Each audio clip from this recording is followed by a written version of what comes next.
Assalamu alaikum all. Welcome to our video on chapter 3 looking inside sentences. Table of content देखें। इस वीडियो में हम independent clauses, finite and non finite verbs, coordination of clauses, introduction to subordination को देखने जा रहे हैं। तो सबसे पहले देखें independent clause.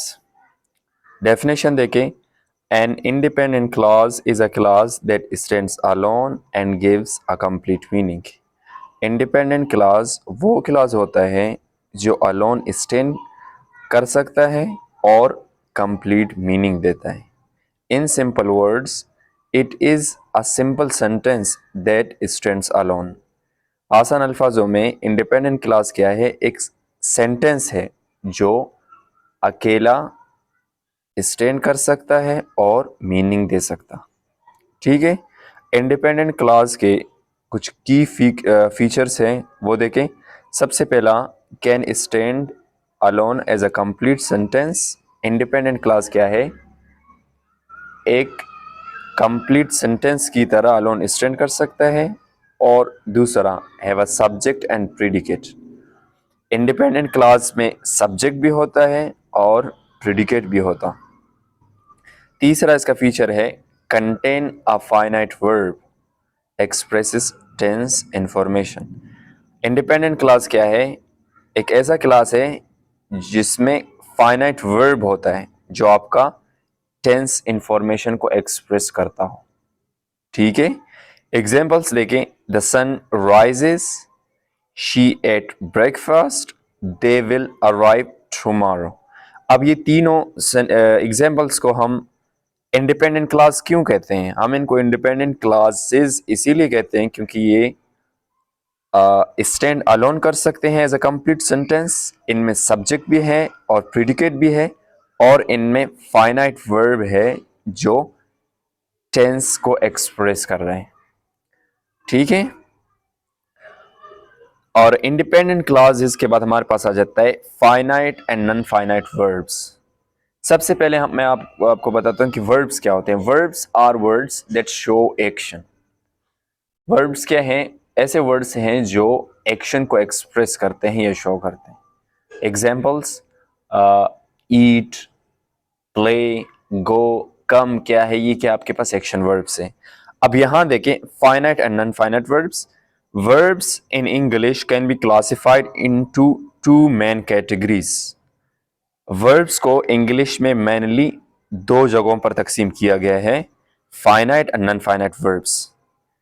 Understanding the difference between these two types is essential. इन दोनों टाइप्स को समझना बहुत ज़रूरी है for effective communication and accurate grammar usage. अगर आप इफेक्टिवली कम्युनिकेट करना चाहते हो या ग्रामर को करेक्टली यूज़ करना चाहते हो तो आपको इन दोनों का डिफरेंस पता होना चाहिए। किनका? Finite and non finite verbs का। ठीक है। अब हम सबसे पहले देखते हैं फाइनाइट वर्ब्स को। डेफिनेशन देंगे। Finite verbs are verbs that express tense, person, number and mood. Finite verbs वो वर्ब्स होते हैं जो टेंस को एक्सप्रेस करते हैं। टेंस, पर्सन, नंबर और मूड को क्या करते हैं? एक्सप्रेस करते हैं। इसका मतलब ये है कि फाइनाइट वर्ब्स टेंस को शो करते हैं। मतलब ये प्रेजेंट टेंस है, पास्ट टेंस है और फ्यूचर टेंस है। इसके साथ साथ ये क्या शो करते हैं? पर्सन। इट मीन्स दैट हम फाइनाइट वर्ब हमें ये शो कर रहा होता है कि ये फर्स्ट पर्सन है, सेकंड पर्सन है, थर्ड पर्सन है। और इसी के साथ साथ ये हमें ये नंबर के बारे में भी बताता है कि सिंगुलरिटी और प्लूरलिटी के बारे में भी हमें कौन इंफॉर्मेशन देता है? इसको कौन एक्सप्रेस करता है? Finite verbs. ठीक है। और उसके बाद they agree with the subject of the sentence and convey specific information about the action और स्टेट। ये क्या करते हैं? फाइनाइट वर्ब्स सब्जेक्ट के साथ एग्री करते हैं। सब्जेक्ट के साथ एग्री करने से मुराद, अगर सब्जेक्ट सिंगुलर होता है तो वर्ब भी सिंगुलर होता है। अगर सब्जेक्ट प्लूरल होता है तो वर्ब भी प्लूरल होता है। For example, she Yeats mangoes. अब ईट्स क्या है? सिंगुलर वर्ब है। क्यों? क्योंकि सब्जेक्ट सिंगुलर है। अनदर एग्जाम्पल, दे ईट मैंगोज। अब ईट क्या है? प्लूरल वर्ब है। क्यों? क्योंकि सब्जेक्ट प्लूरल है। समझ आ गया? ये हमारे पास कहलाया जाता है सब्जेक्ट वर्ब एग्रीमेंट। तो अब फाइनाइट वर्ब्स के कैरेक्टरिस्टिक्स देखें। फाइनाइट वर्ब्स का सबसे पहला कैरेक्टरिस्टिक क्या है? Show tense. फाइनाइट वर्ब्स क्या करते हैं? टेंस को शो करते हैं, past, present, future. Second characteristic, agree with the subject in person and number. Finite verbs क्या करते हैं? सब्जेक्ट के साथ एग्री करते हैं, मतलब सब्जेक्ट वर्ब एग्रीमेंट होता है। किस तरह? मैंने पहले एग्जांपल दिया, शी ईट्स। ईट्स क्या है? सिंगुलर वर्ब है। क्यों? क्योंकि सब्जेक्ट सिंगुलर है। दे ईट, ईट क्या है? सिंगुलर वर्ब है, प्लूरल वर्ब है। क्यों? क्योंकि हमारे पास सब्जेक्ट प्लूरल है। ठीक है। और उसके अलावा थर्ड कैरेक्टरिस्टिक हमारे पास है एक्सप्रेस मूड। मूड में क्या आता है? Indicative mood, imperative mood, subjunctive mood. Indicative mood क्या होता है कि जब आप मतलब कि सिंपली कोई चीज फैक्ट बयान कर रहे होते हो, इंफॉर्मेशन दे रहे हो, वो आपके पास इंडिकेटिव मूड कहा जाता है। इंपेरेटिव मूड वो होता है जिसमें आप क्या करते हो? ऑर्डर्स करते हो, रिक्वेस्ट करते हो। और सब्जंक्टिव मूड क्या होता है? आप किसी के लिए क्या करते हो? ख्वाहिशात का इजहार करते हो, किसी के लिए अच्छा होप करते हो। वो हमारे पास क्या है? कौन से सेंटेंसेस होते हैं? सब्जेक्टिव सेंटेंसेस होते हैं। हम इसका डीप नहीं जाते हैं, सिंपली समझते हैं कि जो हमारा फाइनाइट वर्ब होता है, फाइनाइट वर्ब उसको क्या कहते हैं? मूड को भी एक्सप्रेस कर रहा होता है। ठीक है। अब इसका फोर्थ कैरेक्टरिस्टिक्स देखो, typically appear as the main verb in a sentence. जो आपका फाइनाइट वर्ब होता है, मेन वर्ब होता है किसमें? सेंटेंस में। टिपिकली ज्यादातर क्या होता है? मेन वर्ब होता है सेंटेंस में। समझ आ गया? अब एग्जांपल्स देखो। I walk. वॉक क्या है? फाइनाइट वर्ब है। क्यों फाइनाइट वर्ब है? कि ये प्रेजेंट टेंस को शो कर रहा है, और इसी के साथ first person subject verb agreement हो रहा है, और सिंगुलैरिटी और प्लूरलिटी को भी शो कर रहा। तो ये हमारे पास क्या है? फाइनाइट वर्ब है। इसी तरह सेकंड एग्जांपल देखो, शी एट। एट क्या है? फाइनाइट वर्ब है, टेंस को एक्सप्रेस कर रहा, नंबर और पर्सन, नंबर और पर्सन को भी एक्सप्रेस कर रहा। और उसी के साथ साथ थर्ड एग्जांपल देखें, they will study. They will study. अब स्टडी क्या? आपका फाइनाइट वर्ब है जो टेंस को एक्सप्रेस कर रहा, नंबर और पर्सन का भी हमें बता रहा। ठीक है। तो ये एग्जांपल्स किसके हैं? फाइनाइट वर्ब्स के हैं।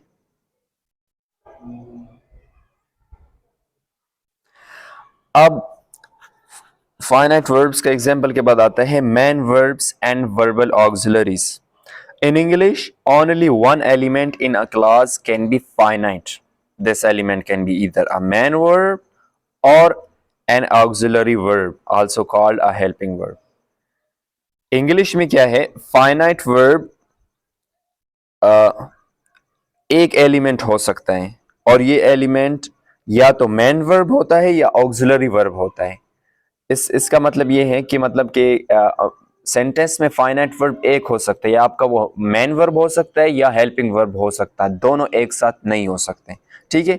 अब एग्जांपल्स देखो, एग्जांपल्स ऑफ मेन वर्ब्स की देख लो। Examples of main verbs, I walked to school.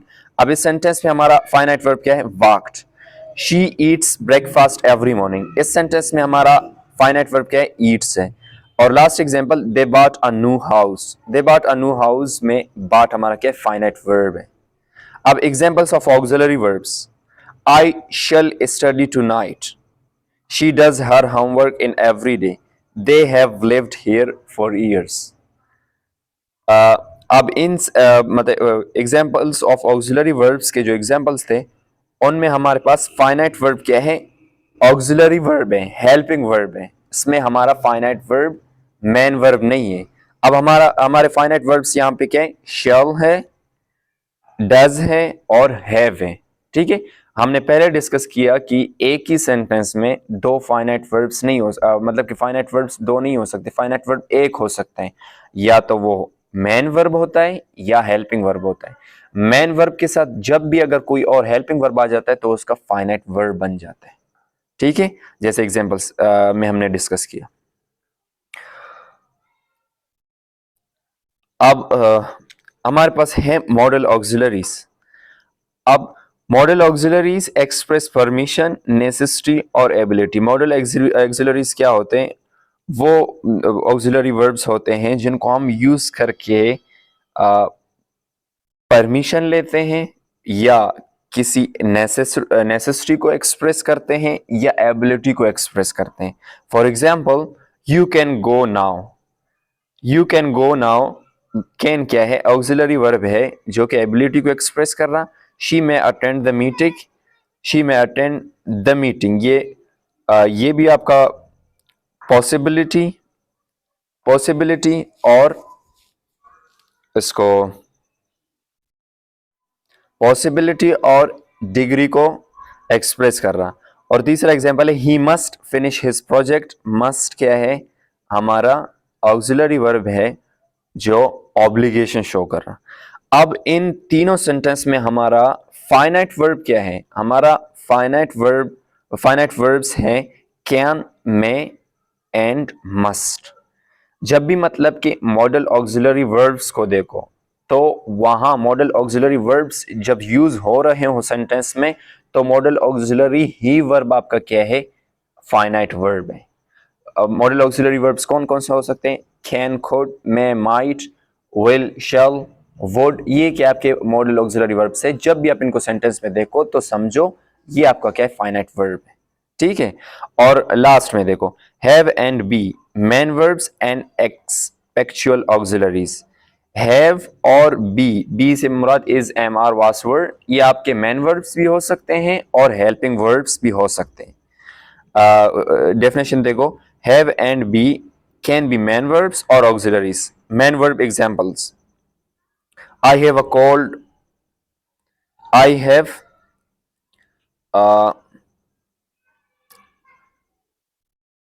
इस सेंटेंस को छोड़ो, मैंने मेन वर्ब एग्जांपल्स में ये सेंटेंस है आई हैव अ कोल्ड, इसको छोड़ो। ये देखो, I have a pen, she has a pen. ये यहाँ पे I have a pen, have क्या है? आपका मेन वर्ब है। और दूसरा सेंटेंस देखो, शी इज हैप्पी, इज क्या है? आपका मेन वर्ब है। ठीक है। इसी के साथ साथ ऑक्सिलरी एग्जांपल्स देखो, I have written the report, she is writing a novel. Have क्या है? अब यहाँ पे as a helping verb use हो रहा है और इज जो प्रेजेंट परफेक्ट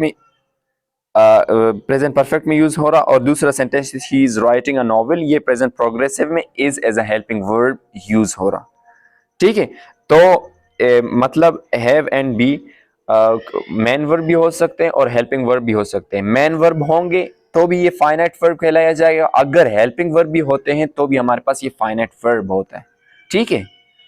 तो दोनों कंडीशंस में ये हमारा क्या कहलाया जाता है? फाइनाइट वर्ब कहलाया जाता है। अब एग्जांपल्स देखो वापस, आई हैव अ पेन, इस सेंटेंस को मैं क्या कर रहा हूँ? रिप्लेस कर रहा हूँ। आई हैव अ कोल्ड को रिप्लेस कर रहा, आई हैव अ पेन। अब आई हैव अ पेन में हैव क्या हमारा? मेन वर्ब है जो फाइनाइट वर्ब है। दूसरे में शी इज हैप्पी, इज क्या हमारा? फाइनाइट वर्ब है। और ऑक्सिलरी एग्जांपल्स में I have written the report, have हमारे पास क्या है? वो है फाइनाइट वर्ब है। और तीसरा हमारा लास्ट एग्जांपल के, she is writing a novel, she is writing a novel में इज हमारे पास क्या है? फाइनाइट वर्ब है। ठीक है। अब हमने देखो फाइनाइट वर्ब्स को इन डिटेल समझा कि फाइनाइट वर्ब्स कौन कौन से होते हैं और उनका काम क्या होता है। अब की concept in identifying finite verbs, मतलब फाइनाइट वर्ब्स को हम आइडेंटिफाई कैसे करें, हमें कैसे पता चल जाएगा कि ये भाई फाइनाइट वर्ब है और ये नॉन फाइनाइट वर्ब है। उनमें सबसे पहला हमारे पास है distribution. In linguistics, distribution refers to the position or context in which a word or phrase can occur in a sentence. To identify finite verbs, distribution involves analyzing where the verb appears in relation to other sentence elements. अब क्या है? Distribution किस चीज को refer करता है? Position को refer करता है। जब भी हम फाइनाइट वर्ब्स को आइडेंटिफाई करना चाहते हैं तो हम पोजीशन को देखेंगे। ठीक है। थ्रू द पोजीशन हम क्या करेंगे? फाइनाइट वर्ब्स को आइडेंटिफाई करेंगे। पोजीशन से मुराद की सब्जेक्ट वर्ब एग्रीमेंट, मतलब कि वो क्या कर रहे हैं, सब्जेक्ट के साथ एग्री कर रहा है, नहीं कर रहा। जिस तरह मतलब कि सिंगुलर सब्जेक्ट होगा तो वर्ब भी सिंगुलर होगा, प्लूरल सब्जेक्ट होगा तो प्लूरल सब्जेक्ट होगा।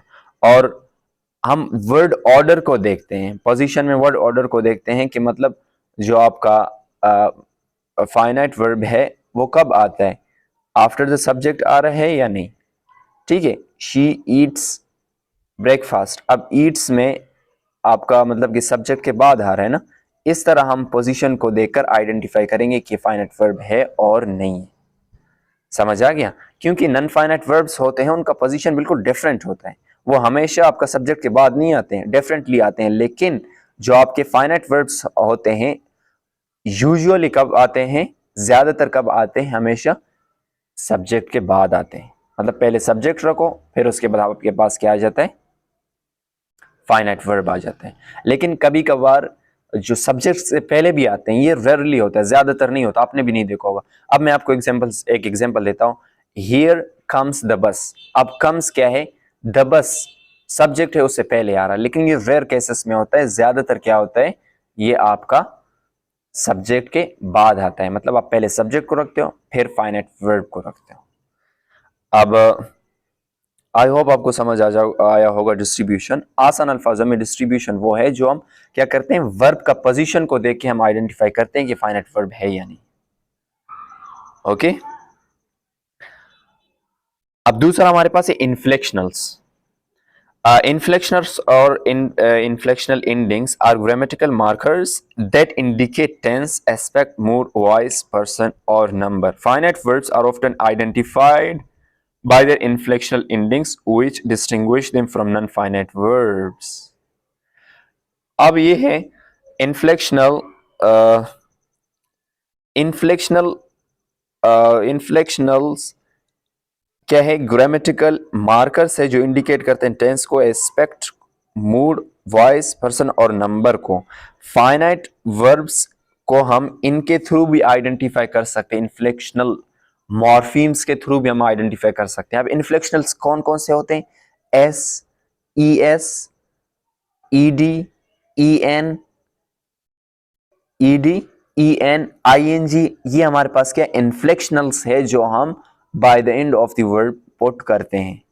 ठीक है, ये क्या करते हैं सिर्फ और मतलब उसका कैटेगरी को चेंज नहीं करते हैं, कैटेगरी को क्या करते हैं, चेंज नहीं करते हैं, सिर्फ और सिर्फ टेंस को इंडिकेट करते हैं, पर्सन मतलब फर्स्ट पर्सन, सेकंड, थर्ड, उसके अलावा सिंगुलरिटी और प्लूरलिटी को इंडिकेट करते हैं, ये आपके इन्फ्लेक्शनल्स। तो इन इन्फ्लेक्शनल्स के थ्रू भी आप क्या कर सकते हो, फाइनाइट वर्ब्स को आइडेंटिफाई कर सकते हो। और ये इन्फ्लेक्शनल्स जस्ट फाइनाइट वर्ब्स में ही आते हैं, मतलब फाइनाइट वर्ब्स के ही एंडिंग में आते हैं। तो जब भी आप कोई इन्फ्लेक्शनल देखो bye the end of the verb, तो आप समझो कि वो हम आपका क्या है, वो है फाइनाइट वर्ब है। अब शी ईट्स, ईट्स क्या है, एक मेन वर्ब है ना। अब इसका आखिर में एस आ रहा है, तो आप यहां से अंदाजा लगा सकते हो ये क्या आपका फाइनाइट वर्ब है। क्यों, क्योंकि इसमें एस आ रहा है बाय द एंड। सही है। अब common inflectional ending for finite verbs include, पहला देखो tense markers, ED for past simple, agreement markers, S for third person singular. By examining distribution and inflectional endings, you can effectively identify finite verbs within the sentence. तो ये दो मतलब की concepts है, distribution और इन्फ्लेक्शनल्स, जिसके थ्रू आप finite verbs के बारे में फाइनाइट वर्ब्स को आइडेंटिफाई इजीली कर सकते हो। अब देखो जो हम फाइनाइट वर्ब्स को कंप्लीटली डिस्कस किया और उसके साथ साथ हमने क्या किया कि कंसेप्ट्स को देखा कि किस तरह हम फाइनाइट वर्ब्स को आइडेंटिफाई कर सकते हैं। अब फाइनाइट वर्ब्स के बाद हमारे पास आ जाता है non finite verbs. Non finite verbs definition देखें, do not express tense, person or number, they do not agree with the subject and often rely on another verb to convey tense. Non-finite verbs वो verbs होते हैं जो tense, person और number को express नहीं करते और ये सब्जेक्ट के साथ एग्री भी नहीं करते। समझ आ गया? और किस तरह, फॉर एग्जाम्पल टेंस को एक्सप्रेस नहीं करते, हमें टेंस के बारे में नहीं बताते हैं कि प्रेजेंट है, पास्ट है, फ्यूचर है, नंबर के बारे में नहीं बताते हैं कि सिंगुलर है, प्लूरल, पर्सन के बारे में नहीं बताते, first person, second person, third person. ये इन्फॉर्मेशन हमें क्या होता है, नॉन फाइनाइट वर्ब से नहीं मिलता, जो कि हमें फाइनाइट वर्ब से मिलता है। तो जब भी आप कोई वर्ब देखो तो देखो ये आपको टेंस, नंबर और पर्सन के बारे में बता रहे या नहीं। अगर बता रहे तो फाइनाइट है, अगर नहीं बता रहे तो आपके पास क्या है, नॉन फाइनाइट वर्ब है। समझ आ गए। अब कैरेक्टरिस्टिक्स देखो। सबसे पहला characteristic, non finite verbs do not show tense. Second characteristics, non finite verbs do not agree with the subject in person और number. Third, non finite verbs typically appear as an infinitives, participles और gerunds। आपके जो non finite verbs है वो typically क्या होते हैं, infinitives होते हैं, पार्टिसिपल्स होते हैं या जेरंड्स होते हैं। ठीक है, अब हम इनको इन डिटेल पढ़ने जा रहे हैं, इन्फिनेटिव्स, पार्टिसिपल्स और जेरंड्स को। Types of non finite verbs. Non finite verbs are essential parts of English grammar and they come in three main forms: infinitives, participles and gerunds। सबसे पहले हम infinitives को देखते हैं। Infinitives are formed by adding to the base verb resulting in forms like to eat, to run।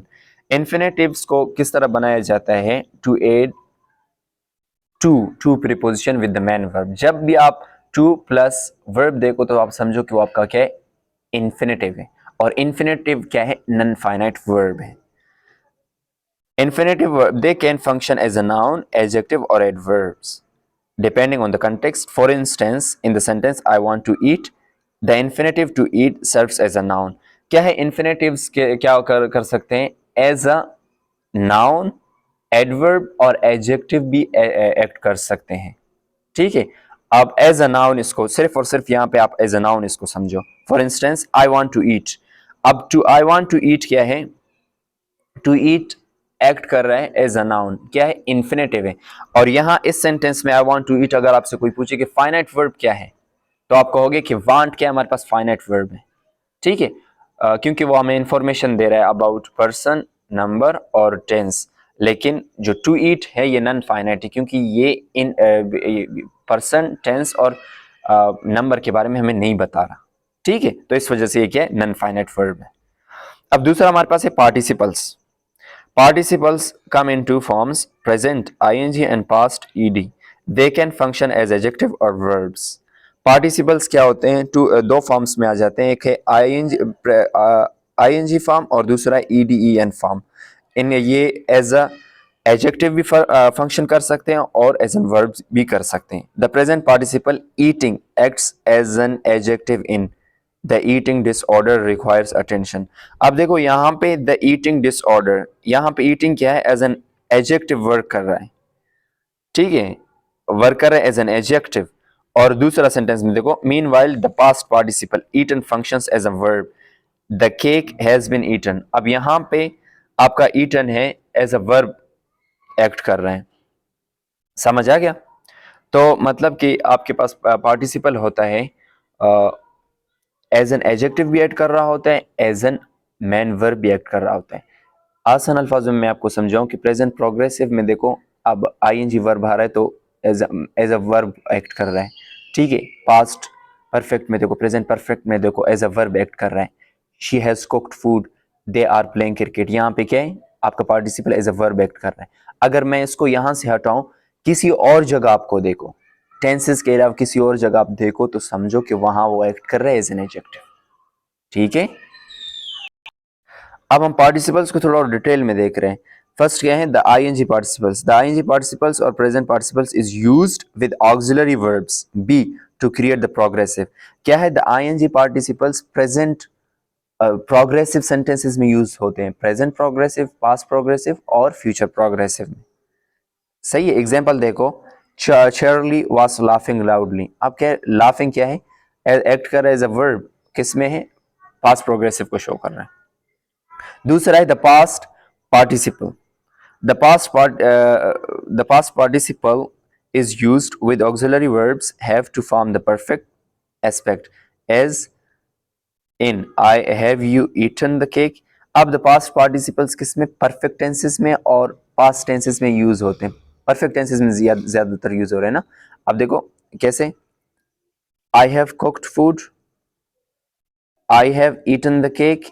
Eaten और cooked क्या है आपके पास, पार्टिसिपल्स हैं जो किस में यूज हो रहे हैं, किस में यूज हो रहा है, टेंसेस में यूज हो रहा है, परफेक्ट टेंस में। समझ आ गया।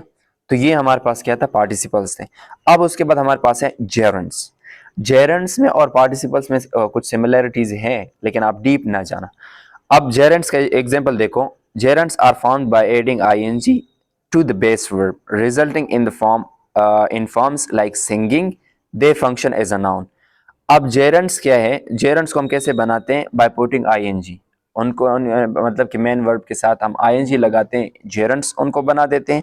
और जेरेंड्स क्या करते हैं, फंक्शन करते हैं as a noun in the sentence. ये मेन वर्ब्स नहीं होते हैं, एज अ नाउन फंक्शन कर रहे होते हैं सेंटेंस में। मैं आपको कहता हूँ कि smoking is not good for the health. Smoking क्या है, यहाँ पे आपका जेरेंड है जो कि एज अ नाउन एक्ट कर रहा है सेंटेंस में। और दूसरा है singing is my passion. Singing is my passion, singing में अभी आपका सिंगिंग क्या है, जेरेंड है जो एक्ट कर रहा है एज अ नाउन। और तीसरा है I enjoy singing in the shower. Singing क्या है, आप एज जेरेंड है जो ऑब्जेक्ट ऑब्जेक्टिव केस में यूज हो रहा है। और लास्ट वाला देखिए, प्रेजिंग सर गुलाब साहब इज माई ड्यूटी। प्रेजिंग क्या है, क्या है, जेरेंड है जो कि एज अ नाउन यूज हो रहा है, एक्ट कर रहा एज अ सब्जेक्ट। ठीक है, आई होप आपको समझ आ चुका होगा इन्फिनेटिव्स, इन्फिनेटिव्स, पार्टिसिपल्स और जेरेंड्स। अब हम इनका की डिफरेंसेस को देखने जा रहे हैं। Finite verbs express tense, person and number, while non finite verbs do not. अब की डिफरेंस इनमें क्या है कि वो आपके फाइनाइट वर्ब्स टेंस को, पर्सन और नंबर को एक्सप्रेस कर रहे हैं, लेकिन दूसरी तरफ नॉन फाइनाइट वर्ब्स नहीं करते। Finite verbs typically appear as main verbs while non-finite verbs appear as complement or modifiers. अब क्या है, finite verbs क्या होते हैं, एज अ मैन वर्ब कभी कभी अपीयर होते हैं, लेकिन आपके non finite verbs as a main verb appear नहीं होते। वो क्या होते हैं, कॉम्प्लीमेंट्स और मॉडिफायर्स, एज अ मॉडिफायर और कॉम्प्लीमेंटर अपीयर होते हैं। ठीक है, तो ये इनमें क्या थे, की डिफरेंसेस थे। कंक्लूजन में हम यही है कि मतलब हमने क्या किया, फाइनाइट और आपके नॉन फाइनाइट वर्ब्स को इन डिटेल डिफरेंशिएट किया, बताया कि वो किस तरह एक दूसरे से डिफरेंट करते हैं और इनको हम कैसे आइडेंटिफाई कर सकते हैं।